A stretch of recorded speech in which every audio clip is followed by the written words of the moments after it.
እንደምሰንብታችኋል ቤተሰቦቻችን ከቻናል ዋን ወሬ ኮርነር ብዙ ጉዳዮችን የምናወራበት ከብዙ ባለጉዳዮች ጋር ቁጭ የምንልበት ተወዳጁ ተጠባቂው ሰዓታችን ተጀመረ። ዛሬ የሁላችንም ጉዳይ ስለሆነ አንድ ጉዳይ አንስተን ከባለቤቷ ጋር ቆይታ እናደርጋለን። እዚህ ስቱዲዮ የነህሚያ የኦቲዝም ማዕከል መስራችና ዋና ስራ አስኪያጅ የሆነችው ወይዘሮ ራሄል አባይነህ እንግዳዬ ሆና መጥታለች።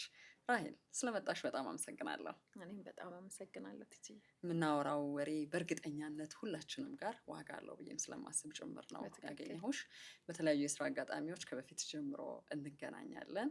ብርቱ ሴት እንደሆንሽ አውቃለሁ። ቴንኪው ትጂ። እንደ በረታሽ ቀጥለሻል። ወገቤን የሚያስብል ብዙ ነገር አለው አይደል? የምናነሳው ነገር በጣም ቢቀርስ ልጄ ላይ ብቻ ትኩረት ባደርግስ ልትል ትችላለች። እንደዚህ አይነት ስሜት መጥቶባት ያውቃል ራሄል? ከዚህ ጉዳይ ብጀምር ደስ ይለኛል። ትያለሽ ሰው አይደለሁ። አንዳንድ ጊዜ በጣም በቃ የምታልፊበት መንገድ ከበድ ሲል የራሴን ልጅ መርዳት እንደቻልኩ እንደውም አንዳንዴ የራሴ ልጅ ሰዓት መስዋዕት አድርጌ ነው ለሌሎቹ ሰዓት ምሮጥበት። ቁጭ ብዬ መጀመሪያ ላይ ልክ ኦቲዝም አለበት የተባልኩበት ሰዓት የሰራሁበትን ያህል ሰዓት ቁጭ ብዬ ሰርቼ ቢሆን ኖሮ ብዙ ለውጥ አመጣል ነበር። ለአንድ ልጅ መሮጥና በሰዓቱ ለ6 ልጅ መሮጥ እያልን 19 ልጅ እያልን አሁን 90 ልጅ ደርሰናል። የሚወስድብሽ ጊዜያቶች ለልጅሽ መስጠት ያለበትን ሰዓት ይሻማሻል፣ ምንም ጥያቄ የለውም።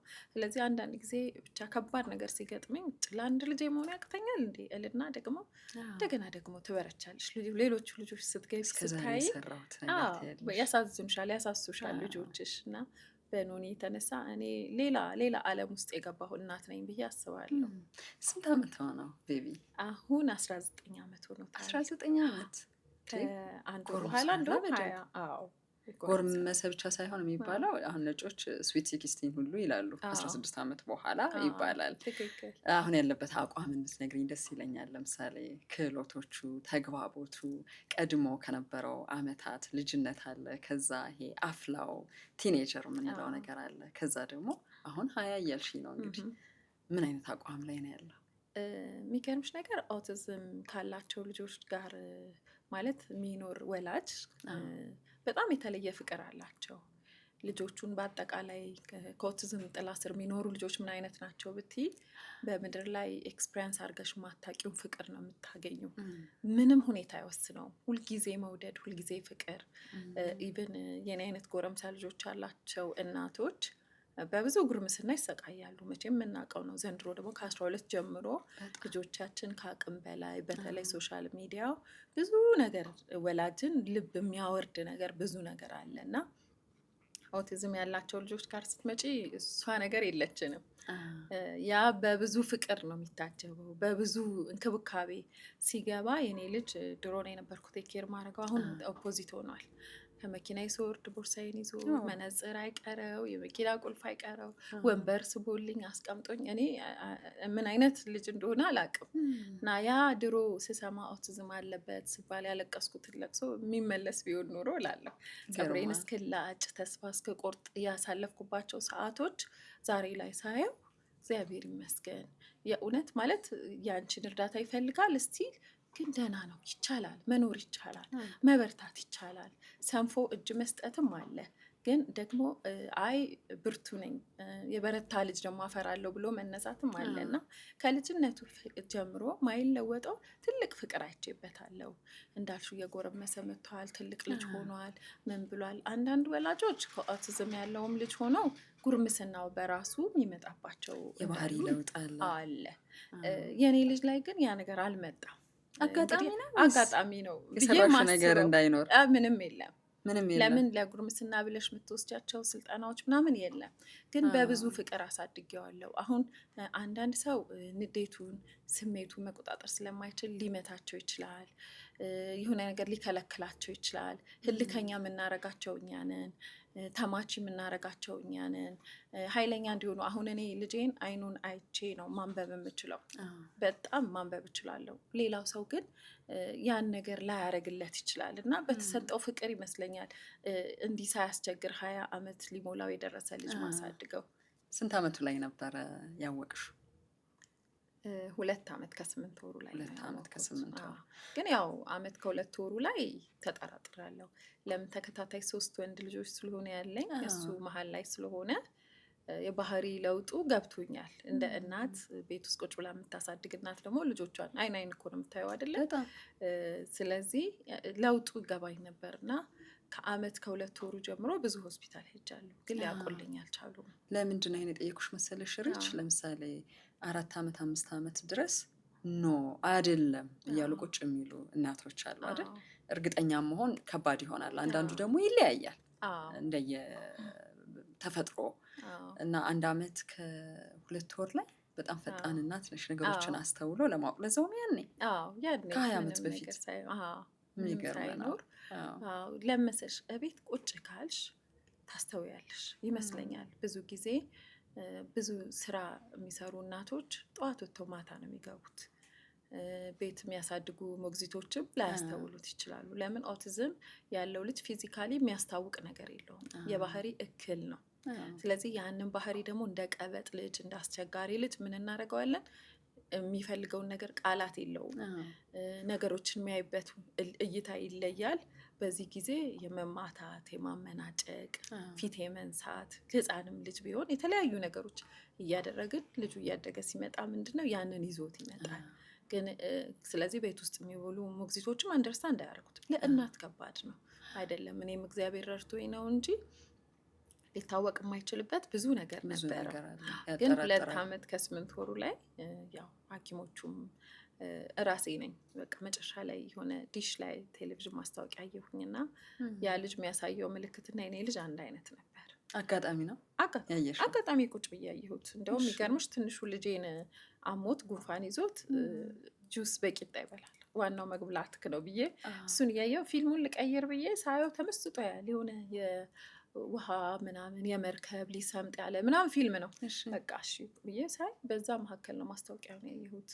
እንግዲህ እግዚአብሔር አደረገው ብዬ ነው ማስበው። ምክንያቱም ምንም ያልሄድኩበት ሆስፒታል የለም። መጨረሻ ላይ እንደውም ብዙ ሐኪም ተሰላቸኝ። ከዛ የመጨረሻ ሐኪም እንደውም ራሄል ግን አንቺ ደህና ነሽ፣ አንቺ ላይ እንዳይሆን ችግሩ እንጂ ቤቢ ላይ ምንም ነገር የለበትም። እንዳልኩሽ እንግዲህ ከአውቲዝም ጋር የሚኖሩ ልጆች ፊዚካሊ አይተሽ አታውቂውም።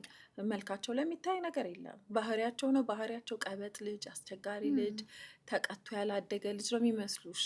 ግን እነሱ ወደው አይደለም፣ ሌላ ዓለም ላይ ያሉ ልጆች ናቸው። በቃ እሱን አንደርስታንድ ማድረግ ያለብን። ስለዚህ ምንድነው ልጆቹን ማድረግ ያለብን? እነሱ በሚፈልጉት መንገድ እኛ መስመር ውስጥ ማስገባት። ግን እነሱን መስለን መሄድ አለብን፣ ከዛ ወደኛ መምጣት አለብን።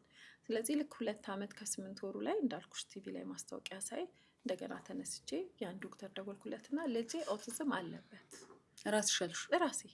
ስለዚህ የት መሄድ እንዳለብኝ ጠቁመኝ፣ ይሄን ነገር ዲያግኖስ ሊያደርግልኝ የሚችል ስለው ሩዋንዳ ጋር አንድ ዶክተር አሉ፣ እሳቸው ጋር ሂጂና እንደዚህ አድርገሽ አለኝ። ቀጥ ብዬ እዛ ሄድኩኝ። እዛ ስሄድ ቲጂ በጣም ያሳዝናል። ብዙ እናቶች ብዙ ልጆች ይዘው በተለይ አብዛኛው ፓራላይዝ ነው፣ ሲጀር አላቸው፣ ይሄ የሚጥል በሽታ ያላቸው ልጆች አሉ። ብቻ የተለያየ አይነት የህፃናት በቃ የተጎዱበት መዓት ህፃናት በወሊድ ሊሆን ይችላል፣ በሐኪሞች ስህተት አይቻለው፣ በመውደቅ በተለያየ ነገር ብቻ የሚያስፈራ ሆስፒታል ነው። ስገባ እዛ መካከል ገባን። 1-5 ቀን ፈጀብኝ። ሐኪሙም የእድሜ ልክ የወላጅ በሽታ ጥሩ ሐኪም አልገጠመኝም። በጣም ነው ዲስከሬጅ አድርጎ የላከኝ። አሁን ያሉት ዶክተሮች እግዚአብሔር ያክብራቸው። የእውነት እናቶችን ሰፖርት እያደረጉ እየመከሩ እያበረታቱ የሚልኩ ናቸው። ሕክምና እኮ እሱ ነው በቃ ውጤት ማግኘት ብቻ አይደለም። እንደዛ ለሚመስለን በተለይ እናት ለልጇ ውጤት ለማግኘት የምትለፋ ከዛ ቀጥሎ እንዴት ይሆናል በሚል እንቅልፍ ለምታጣ ከሐኪም ጋር የምታደርገው ቆይታ ነው ተስፋ። ብዙ ጊዜ ሰዎችን ሳናግር በተለይ ከህመም ጋር የተገናኘ ነገር እንዲህ መጥፎ አጋጣሚ ያጋጠማቸው ሰዎች ብዙ ነገር አልፈው እንደ ታሪክ ያነሱታል። ይገርመኛል። ግን የሚገርምሽ ያ ዶክተር ለሱ ቀላል ነው፣ የዛች እናትን ግን ህይወት ሁሉ ነገር ነው የሚያበላሸው። እኔ እግዚአብሔር ረዳኝ፣ እግዚአብሔር ይመስገን እዚህ ላይ መድረስ ቻልኩ። ግን አንዴ ምን ሆንኩኝ፣ አንድ ወላጅ ቢሮ የመጣና ብቻዬን ነው ልጄን ማሳድገው አለኝ። ሴት ልጅ ይዞ ነው የመጣው እና በጣም አወራልኝ እና እናቷ ስለው እዛ ሐኪም እኔ የሄድኩበት ሐኪም ጋር ሄዳ ምን እንዳላት አላቅም፣ በንጋታው ጠዋት ከእንቅልፌ ስነሳ የለችም። እስካሁን የደረሰችበትን አላውቅም። በእውነት ያኔ ነው የሚልሽ እንዴ? አዎ ያኔ በቃ ነህሚያ ተከፍቶ በ2 ዓመቱ ምናምን ግን ተመሳሳይ ሆስፒታል ነው ሄድነው። አይ ቲንክ ተመሳሳይ ዶክተር ነው የገጠመን። ለዶክተሩ ቀላል ነው ይሄን ነገር መናገር። ምንድን ነው ያለው? ለእኔ አሁን የእድሜ ልክ የወላጅ በሽታ ነው፣ እድሜ ልክሽ እንዳለቀስሽ ትኖሪያለሽ ማለት ሊያብራራልሽ ስለለቅሶ ስለምኑም አይነት ነገር ነው የተጠቀመው። እና እኔ ራሴ እንዴ ዶክተር ግን ኤቲክስ ውስጥ ይፈቅዳል እንደዚህ ለማለት? የመጀመሪያው እኮ ሰውን የተጎዳን ሰው የታመመን ሰው ሰፖርት ሊያደርገው የሚገባው ሐኪም ነው። ሐኪም ተስፋ ነገ ብሞት ዛሬ ተስፋ መስጠት አለበት። ዛሬ ደስተኛ መሆኔን፣ ዛሬ ሰላሜን፣ ዛሬ ብዙ ነገር ሊጠብቅልኝ ይገባል። ብዙ ጭካኔ ግን ያለው ሰው አለ ማለት ምንም ነው። አይመስለው ሙያው የሚፈቅደው ነገር ሌላውን ትተሽው ከሙያ ውጭ እንኳን ብትሆኝ እኮ ሰዎች አዝነው ስናይ ግድ የለም ያልፋል ይሄ ጊዜ ምን ልርዳሽ ነው አይደል መባል የሚባለው። የነበረበት እኮ እና ብዙ ሰዎች ህይወት ውስጥ ይሄ ምላሽ ተሰጥቷል ማለት እኮ። ታዲያስ ይችኛዋ እንግዲህ ይሄኛው ሰውዬ መጥቶ ያወራልኝ እንግዲህ እኔ እንዳቅ ይመስለኛል ማለት እኔንም እንደሱ አድርጎ ነው የላከኝ ሰውየው። የእውነት ከልጄ ጋር ማለያይ እናት ሆኜ ነው እንጂ ይቻላል። ያቺም እናት እንዴት ጨክና እንደሄደች አላውቅም። ጠፋች። ልጅቷም አሁን በህይወት የለችም። እና በጣም ብዙ ከባድ ታሪኮች አሉ። ግን ያኛው ሐኪም ተመልሰን እኔ ራሴ ድሉን አላገኘውም። ተመልሼ ለምን እንደዚህ አልክ እባክህ ብዙ ነገር እያበላሸህ ነው ማለት ነበረብኝ። የራሴ ጥፋት። በህይወት አለ አሁን ይሄ ሐኪም? አሁን እንደሌለ ሰምቻለሁ። አይ ዶንት ኖ የት እንዳለ። ትልቅ ሰው ነበር ያኔ። አንቺ ግን ነህሚያ ኦቲዝም ማዕከልን ከመሰረትሽ በኋላ በህይወት ነበር? ነበረ ያቅ ነበር ወደ በአመቱ ነው የመሰረትኩት። ስለዚህ ነበር ያ የመጣው አባት ራሱ እኔ ነህሚያን ከከፈትኩ ከሁለት ዓመት በኋላ ስለሆነ የመጣው ቢያንስ 3 ዓመት ሰውየው ነበረ። ይህን ከዛ በኋላ ግን ብዙ ነገር ይወጥርሻል መቼም እዛዛ ስል ያንን ሰውዬ አግኝቼ ግን ባገኘሁት ሚዲያ ግን ስለ ሰውዬው አወራለሁ። ባገኘሁት ሚዲያ ምን ያህል ሰባብሮኝ ለምን እኔን እንደዛ ስላለኝ የዛን ቀን ትንሽ እንደመጀገን አረገኝና ከዛ ዶክተር እንደዚህ ይባላል ኤቲክስ ውስጥ ይፈቅድልሃል እንዴት እንደዚህ ትለኛለህ? ስለ ኦቲዝምን ስለማታውቂው ነው። መጨረሻ ላይ እንደው ምን አለኝ፣ ትምህርት ቤት ካገኘሽ ሞክሪ።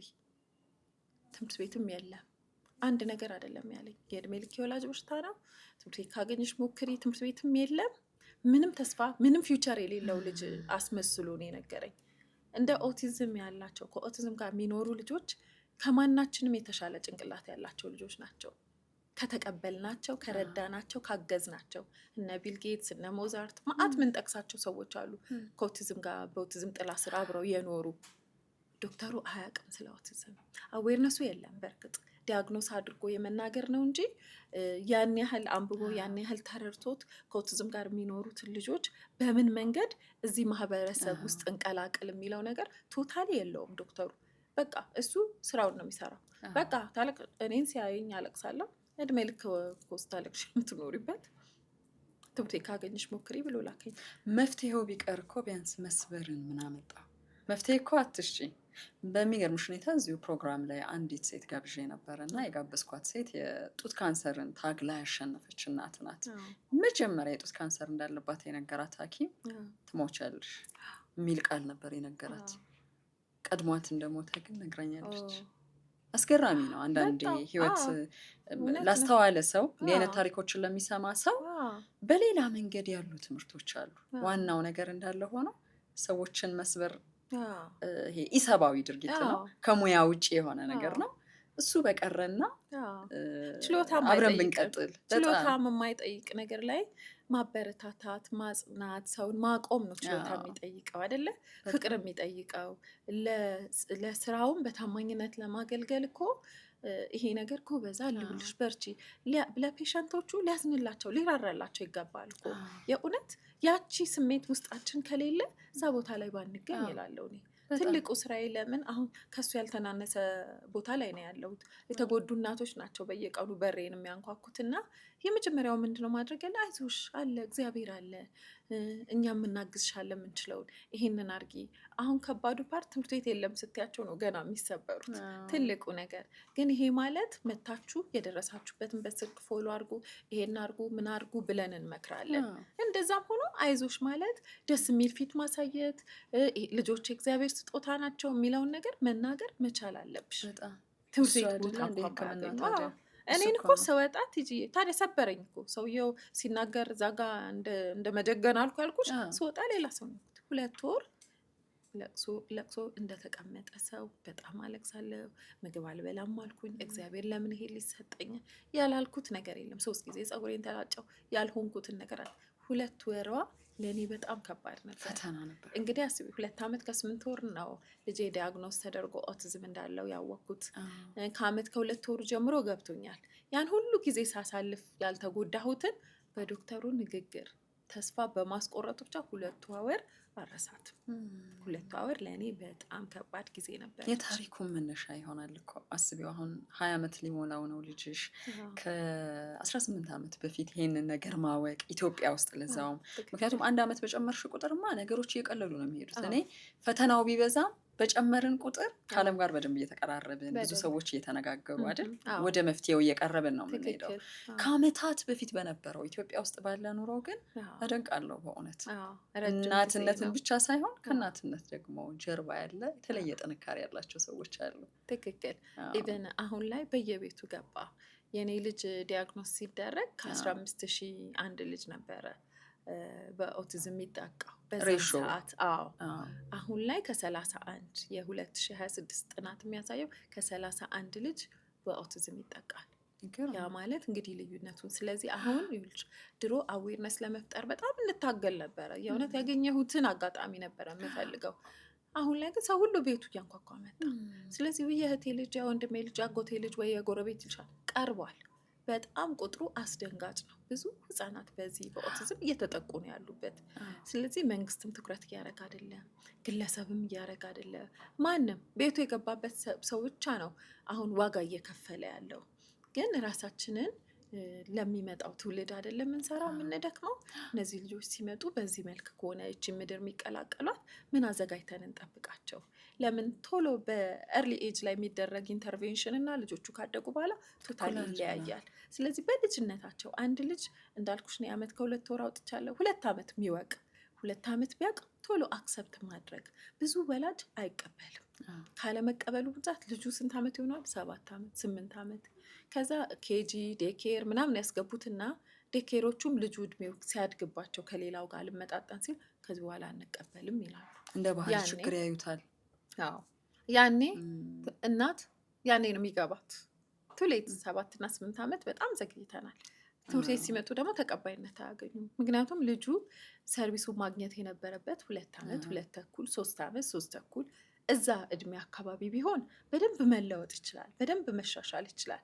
ግን እኛ ከራሳችን ጋር ስንታገል ብዙ ነገር ያመልጠናል። ሁለተኛው ጸጸት ደግሞ ያኔ አክሰፕት አድርጌ ቢሆን ኖሮ፣ ያኔ ተቀብዬ ልጄን ለእርዳታ ወስጄ ቢሆን ኖሮ የሚያስፈልግበት ቦታ ላይ ብለው ደግሞ በጸጸት ደግሞ ይሰቃያሉ። 2 ጉዳት ነው የምትጎጂው። ልዩነቱ ግን ምንድን ነው? አሁን ቶሎ አውቀሽ እንክብካቤ ስትጀምሪ እና ስትዘገይ ያለውን ነገር ባውቀው ደስ ይለኛል። ልዩነቱማ መጀመሪያ ላይ ስታደርጊለት ሁሉ ነገር ራሱን ይችላል። ለምሳሌ 7-8 ዓመት ዳይፐር ተጠቃሚ ይሆናል። ለምን ፖቲ ትሬን አልተደረገም? ፖፖ ማስለመድ መቻል አለብሽ።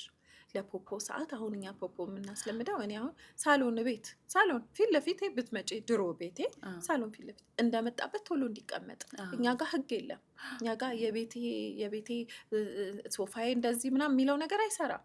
ከልጅሽ ህይወት ጋር ነው ግብ የምትጀምሪ። ስለዚህ ምቾት ትፈጥሪያለሽ። ምንም ጠረጴዛው ደጅ ወጣ ቤቱ ሰፊ እንዲሆን እንደ ልቡ እንዲሯሯጥ እንትን እንዲል ፖፖ ከፊት ይደረግለታል። ስለዚህ ሲያየው ያስታውሳል መሽናት እንዳለበት። ከዛ ፖፖውን ምን እያረኩ መጣሁ? እያራኩት ወደ ባኞ ቤት ወሰድኩት። ከዛ ባኞ ማስለመድ ጀመርን። ያንን ስቴፖች ተከትሎ አሁን ይሄ ልጅ በ2 ዓመት ከ8 ወሩ አይደል ያወቅኩት። የኔ ልጅ እግዚአብሔር ረድቶ 2 ዓመት 3 ዓመቱ ላይ ዳይፐር ትቷል። 2 ወር ነው የፈጀብኝ። እንደ ማንኛውም ልጅ 3 ዓመቱ ላይ ቶታሊ ከዳይፐር ተላቋል። አስታውሶ ይሄዳል፣ ወደ መጸዳጃ ይሄዳል፣ ራሱ ይሄዳል። ራሱ ቁጭ ወይ ምልክት ይሰጥሻል፣ ውሰጅኝ ይልሻል እንጂ ላዩ ላይ አያስመልጥም። ስለዚህ ማወቅሽ ይጠቅምሻል እንጂ ምንም ጉዳት ነገሩን ያቀለዋል። ደግሞ አይምሯችንም እያደገ ስንሄድ እየጠነከረ ይሄዳል። ስለዚህ የሚያስፈልገውን ነገር ገና ሳይበስል ሳያድግ ሁሉ ነገር ራሱ መብላት እንዲችል ራሱ ልብሱን መልበስ እንደሚችል ደግሞ የሚገርምሽ ከኦቲዝም ጋር የሚኖሩ ልጆች ሌላ ቲፒካል ልጅ አሁን ለምሳሌ በ2 ዓመቱ ምናልባት ቲፒካል የሆነ ልጅ ሳይክል ባይነዳ ኦቲዝም ያለው ልጅ ግን ይነዳል። ብዙ ነገር ባስለመድሻቸው ቁጥር አይምሯቸው የመቀበል እንትን ዝግጁ ነው። እኛንን እንጂ ምንም ነገር ማንሰጣቸው እነሱ ሞር ፈጣን ናቸው። አሁን የኔ ልጅ 2 ዓመት ሳላቅ በፊት ራሱ ዓመት ከ2 ወሩ ላይ ፖፖ ከፊት ከተቀመጠ ካገኘ ሄዶ ሽንቱን ይሸናል። ሌላ ልጅ ግን ቢሆን ያስቸግራል ፖፖ ለማስለመድ። ስለዚህ እነዚህ ልጆች የተሻለ ጭንቅላት እንዳላቸው ብቻ ነው እኛ ማመን ያለብን። እውነት ለመናገር አሁን ምንም መደበኛ ህይወት ውስጥ ናቸው ያሉት ምላቸው ልጆቻችንን ሁሉ እኮ አናሰለጥን፣ አካባቢያችን ነው የሚያሰለጥንልን እንዲሁ እንጂ ቆይ ልጅ ይሄን ማድረግ አለበት፣ በዚህ እድሜው ቋንቋ ማሻሻል አለበት፣ ባህሪው ላይ መስራት አለብኝ ብለን ኮሚትመንት ብዙ የለም። ያልሹ ነገር ሲጨመር ደግሞ ራሱ አሳዳጊም ወላጅም ትንሽ ግንዛቤ ከሌለው ከየት ጀምሮ የቱ ጋር እንደሚያቆምም አያውቅም። አንዱ ችግር ይሄ ነው። ቅድም ግን ያልሽኝ ሁሉንም ነገር ከአይኗ አነባለሁ አልሽ። እናትነት ማንበብ ከሌለው ዋጋ የለውም። ግን ሁሉንም ነገር ማንበብ ይቻላል?